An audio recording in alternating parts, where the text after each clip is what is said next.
আজকে অনেক দিন পর সুযোগ পাইছি আমি বৃষ্টিতে ভিজবো। আমার ক্যামেরাম্যান হচ্ছে আয়াত। তো আমি বৃষ্টিতে ভিজার জন্য উঠে গেছি ছাদে। তো ছাদে আমার সাথে 2 পিচ্চিও উঠছে, তবে ওদের অ্যালাউ নাই, ওরা ভিজতে পারবে না। এর জন্য ওরা খুবই আফসোস। তো আমি ক্যামেরা ধরার কাজে লাগাই দিছি।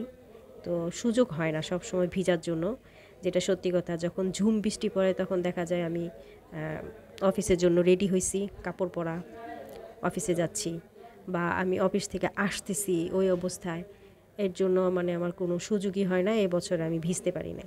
তো আজকে আমি ভিজবো। আমি বাসায়ও ছিলাম, দেন ছুটিতেও ছিলাম। যতই অসুখ থাকুক, ঠান্ডা থাকুক, জ্বর থাকুক, অলরেডি কিন্তু আমি জ্বর থেকে উঠছি। আবার কাশির জন্য আমার রাতে আমার সাথে যে ঘুমায় সে ঘুমাইতেই পারে না, আমার এত কাশি। তো আমি তারপরও ভিজতে আসছি। তো সুন্দর ঝুম বৃষ্টি দেখে কি আর ঘরে থাকা যায়? হয়েছে কি, আম্মা গেছে বাজারে, যে আমাকে বকা দিবে সেই তো বাসায় নেই।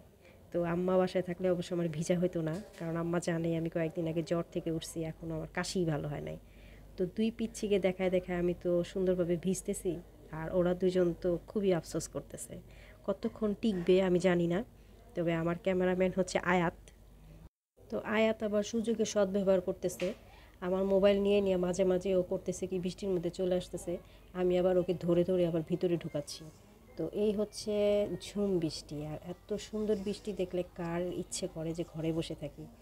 তো আমিও ভিজছি প্রায় 1 ঘন্টার মতো, ইচ্ছে মতো ভিজছি। তো জ্বর আসলে আসুক। লাস্টের দিকে দেখেন ওরা আর টিকতে পারলো না, ওরা এখন চলে আসছে।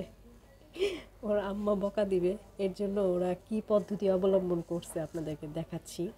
ওরা তারপরও বৃষ্টিতে যাবেই যাবে দুজন। আকাশটা দেখে দেখেন কি ভালো লাগতেছে, এত সুন্দর, এত কুটকুটে কালো হয়েছে যে ঝুম বৃষ্টি নামবে। তো ওদের কি আটকানো রাখা গেছে দেখেন তো, ওরা মাথার উপরে ফর্ম নিছে। এটা দুজনেই নিছে, নিয়ে ওদের মাথাটা শুধু বাঁচাচ্ছে, আর দুজনে বৃষ্টির মধ্যে ভিজতেছে।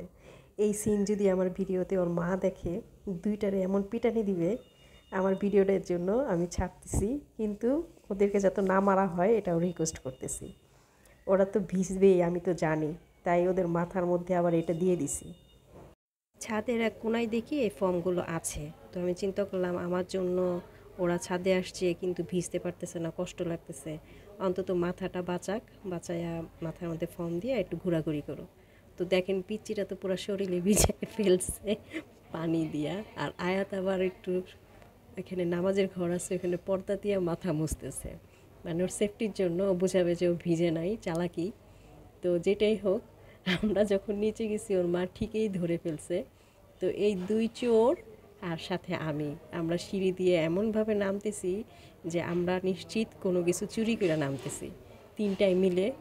তো আমার তো পুরো শরীর ভেজা, আর ছিল হচ্ছে টাইলস করা সিঁড়ি, পড়ে গেলে কী অবস্থা হবে বুঝতেই পারতেছেন। তো এত আস্তে আস্তে সাবধানে নামতেছি। আজকে অনেক দিন পর শখ করে আমি ভিজছি, যেটা হওয়ার হবে। তারপরে আবার আমার মাথার চুলগুলো কিন্তু আর্থিং করে দাঁড়ায় গেছিলো, মানে বিদ্যুৎ যখন চমকায় তখন এদিকে আমার চুল দাঁড়ায় যায়। তো যেটাই হোক আমি ভিজতে পারছি, এটাই আমার শান্তি, অনেক ভালো লাগছে। এই হচ্ছে 2 পিচ্ছিরি নিয়ে এখন অবশেষে বাসায় যাচ্ছি। তাদের শরীর সম্পূর্ণ ভেজা, সে আবার টাটা দিচ্ছে। তো আয়াত আবার ভয় দেখাইতেছে, তোকে আজকে আম্মু অনেক মারবে, ভিজতে না করছে তাও তুই ভিজছত। ওর শরীরটা দেখেন, ও কিন্তু পুরাই ভিজে গেছে। তো যেটাই হোক আমার কাছে অনেক ভালো লাগছে আজকে। আমি অনেক দিন পর মানে বৃষ্টিতে ভিজতে পারলাম।